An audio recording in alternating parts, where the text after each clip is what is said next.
Bonjour, je vous présente aujourd'hui l'analyse technique de l'or et de l'argent tradable à partir de la plateforme de CMC Markets. Alors on va commencer par l'argent sur une unité de temps hebdomadaire pour voir où nous en sommes de la tendance. Alors la tendance est toujours haussière et cela se voit à deux choses. Tout d'abord les pics qui demeurent ascendants et les creux qui sont également ascendants. Ça c'est signe d'une tendance haussière au regard de ce premier critère et c'est confirmé par un deuxième critère. Le fait que nous soyons ancrés au-dessus d'une moyenne mobile à 30 semaines qui monte. Tant que ce sera le cas, on sera également en tendance haussière au regard de ce critère. Donc pour l'instant, la consolidation à laquelle on assiste depuis quelques mois, maintenant, ne remet absolument pas en cause la tendance de fond. Maintenant, il est vrai que, a priori, au niveau des indicateurs techniques, rien ne laisse augurer que la consolidation soit terminée, puisque nous avons effectivement le RSI qui est au-dessus de 50, c'est pas mal, et le momentum qui est au-dessus de 0, c'est pas mal aussi. Par contre, le MACD demeure en dessous de son signal, et ça depuis le mois d'août, et là ça montre que, bon, disons que on n'a pas de quoi penser que la consolidation soit terminée, même si encore une fois les indicateurs techniques sont un petit peu en retard sur l'évolution des cours eux-mêmes lorsque l'on regarde effectivement de manière assez basique ces indicateurs. Alors maintenant, il faut savoir que pour le futur proche, on peut être relativement confiant en ce sens que d'une part, nous avons déjà un support de moyen terme ici plutôt efficace contre lequel on rebondit régulièrement. Donc même si la consolidation devait se prolonger, on aurait matière à rebondir aux alentours des 18-19, si jamais on devait aller jusqu'à là.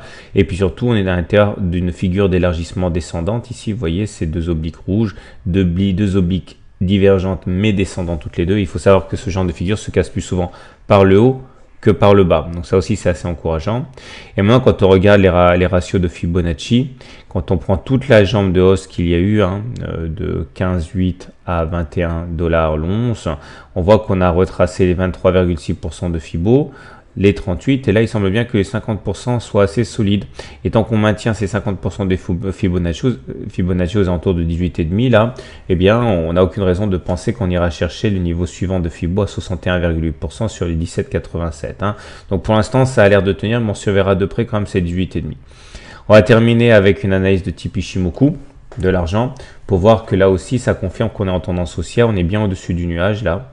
Et tant que les cours sont au-dessus du nuage et que la lagging span est au-dessus des cours, ce double critère garantit qu'on est en tendance haussière. Maintenant là aussi, on retrouve cette oblique à casser, même si on est au-dessus de la Kijun, mais même si on vient de repasser au-dessus de la Tenkan, ce qui est assez encourageant. Il ne faut pas oublier que ça sera quand même cette oblique à passer là qui sera le plus important. Donc clairement, la tendance est toujours haussière, mais c'est vrai qu'à court terme, eh bien on consolide et que ça sera la cassure de cette oblique rouge qu'on retrouvait déjà précédemment, qui sera sans doute l'élément déterminant à passer pour reprendre la hausse. Alors sur l'or, c'est pareil, la tendance est haussière, on voit au pic ascendant et au creux ascendant, et on est aussi au-dessus de la moyenne mobile à 30 semaines, donc même conclusion que pour l'argent, la consolidation depuis quelques semaines, quelques mois ne remet pas en cause la tendance de fond.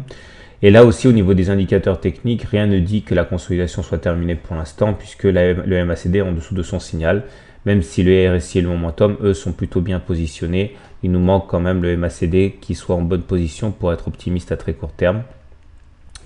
Là, on retrouve également des éléments favorables au niveau graphique, puisqu'on retrouve un support de moyen terme ici, contre lequel il semble que l'on ait rebondi justement cette semaine.